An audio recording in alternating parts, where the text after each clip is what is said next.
ఆ దుష్టుడు ఎవరు? సామెతల గ్రంథం 6వ అధ్యాయం 12వ వాక్యాన్ని చదువుదాం. సామెతల గ్రంథంలో 6వ అధ్యాయంలో 12వ వాక్యాన్ని చదువుదాం. ఏమి రాశాడో చూద్దాం రండి.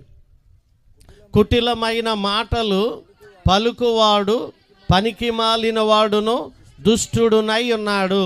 ఏ మాటలు అంటే పరిశుద్ధమైన మాటలా? మాట్లాడండి. పరిశుద్ధమైన మాటలా? పనికొచ్చే మాటలా?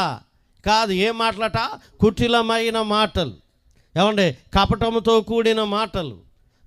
ఏమండి? ద్వందార్థాలు వచ్చే మాటలు, బతుకుని పాడు చేసే మాటలు, జీవితాన్ని నాశనం చేసే మాటలు. అదే రాశాడు బైబిల్లో. కుటిలమైన మాటలు మీరు పలికిన, మాట్లాడండి, కుటిలమైన మాటలు నేను పలికిన. మనం ఎవరమంటుంది బైబిల్? దుష్టులము. ఇప్పుడు మీరు చెప్పండి, ఈ మాటలు మానేశారా? ఈ మాటలు మాట్లాడడం మానుకో